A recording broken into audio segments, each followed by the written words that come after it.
fenômenos, ou seja, sempre foi do jeito que é, a mesma quantidade de carbono 14, tudo igualzinho, as rochas sempre foram desse jeito, assim, assim. Uma pergunta, por exemplo, dentro da rocha, nós estudamos um pouquinho a respeito do dilúvio ontem de manhã.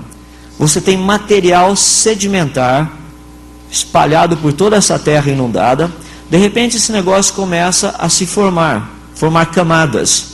Essas camadas, posteriormente, por processos físico-químicos, na área também praticamente da termodinâmica, calor e tudo mais, transformam-se em rochas.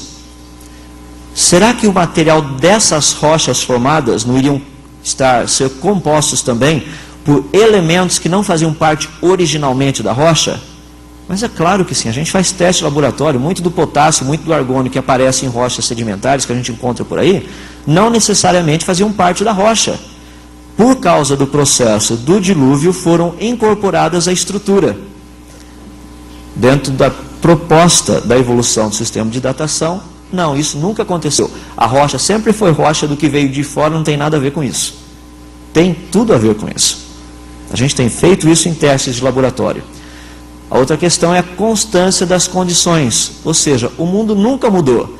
O Sol não está diminuindo 1,5 metro por hora, o campo magnético da Terra não tem uma meia-vida de 1.400 anos, nada disso está acontecendo. É mais ou menos assim, ó, não vejo nada. Tá bom, abre o olho.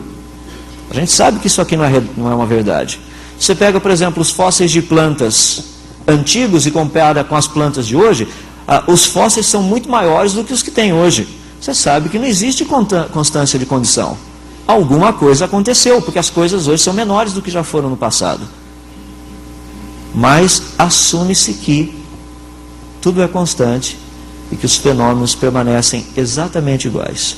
A mesma quantidade de carbono 14 sendo produzida na atmosfera e daí por diante. Ou seja, muita coisa há para ser discutida. O que eu estou mencionando para vocês é o seguinte: o sistema de datação é altamente questionável. Altamente questionável.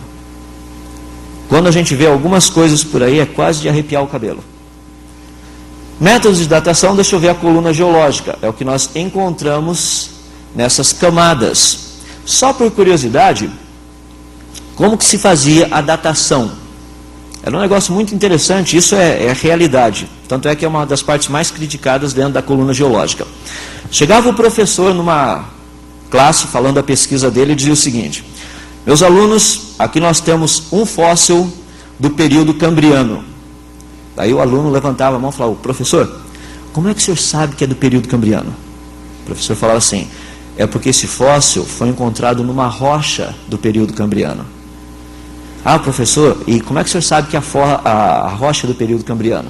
Mas, meu aluno, é porque ela contém fósseis do período cambriano. Você fala assim: professor, e como é que o senhor sabe que os fósseis são do período cambriano? É porque ela se localiza numa rocha do período cambriano. Mas, professor, como é que o senhor sabe que a rocha é do período cambriano?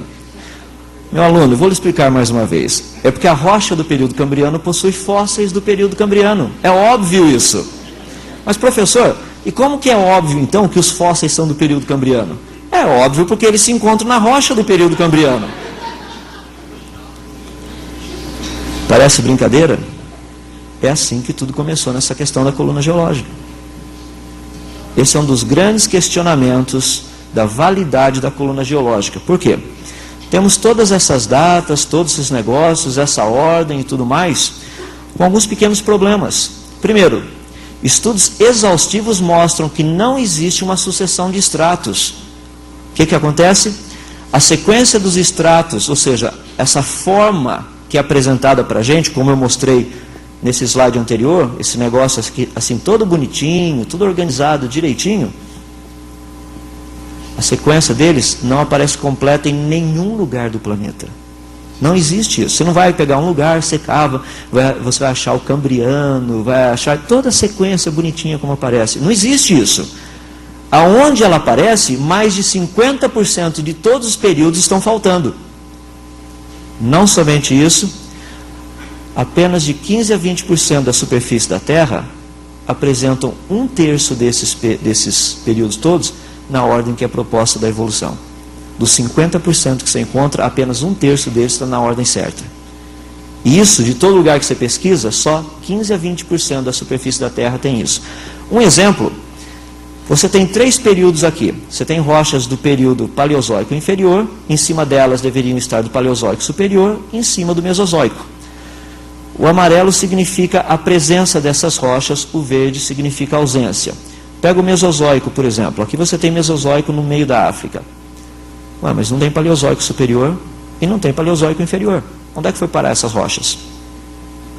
Parece até dinheiro brasileiro, né? Desaparece assim com uma frequência que a gente fica abismado. Ah, tinha 10 milhões na minha conta, nem sabia. Falei, por isso não, pode transferir para mim, que você nem vai ficar sabendo também, eu vou ficar feliz da vida. Dá uma olhadinha, por exemplo, regiões como essa. Aqui você tem o Mesozoico, você percebe alguns pedaços, tá? Aqui no Brasil. Olha o Paleozoico superior. Onde você tem o Mesozoico, praticamente você não tem Paleozoico embaixo. Daí você tem o Paleozoico inferior aqui, você percebe que tem muitas áreas que não aparece o Paleozoico superior. Ou seja, é uma tremenda confusão o negócio. Só que nos é mostrado como se qualquer lugar do mundo que se você cavar, você encontra coluna geológica. Não é verdade.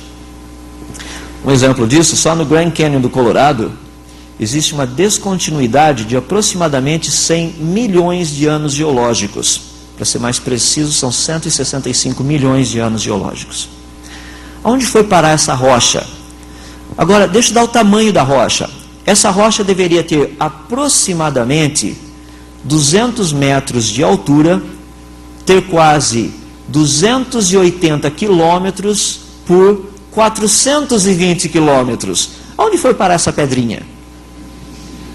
Desapareceu. Só para você ter uma ideia, aqui você tem o Grand Canyon, o riozinho, tá? Fez todo esse buracão, para mim é muito interessante. As árvorezinhas ali em cima têm 10 metros de altura, dá uma ideia no buraquinho. Então só para ter uma ideia de algumas propostas.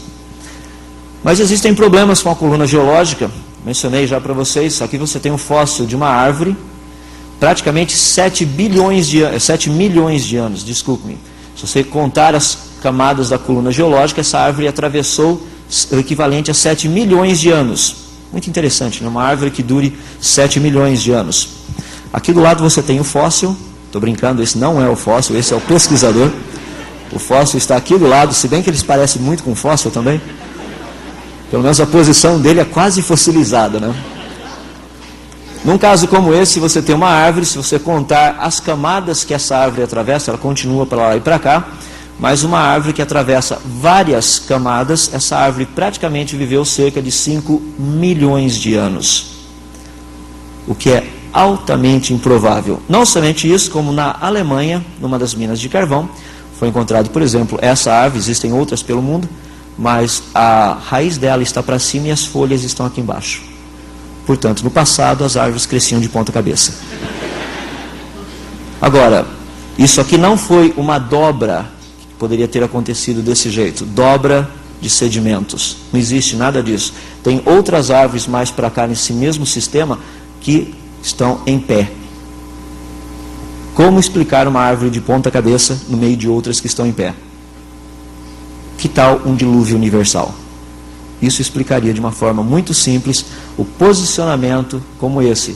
Sedimentação, as árvores estavam inteiras, em termos de 1 ano, houve toda essa sedimentação, a árvore simplesmente passou a fazer parte da rocha. Problemas com a coluna geológica, alguns que nós temos. Primeiro, não existe mudança gradual no registro fóssil. Não existem elos perdidos. Um exemplo típico disso é quando você estuda invertebrados e vertebrados. Você vai de exoesqueleto, ou seja, invertebrado, o esqueleto dele é do lado de fora. Para vertebrados, o esqueleto é do lado de dentro. Para você ir de um sistema que tem esqueleto do lado de fora para esqueleto do lado de dentro, deveriam ter milhões de fósseis por aí para a gente ver a transição.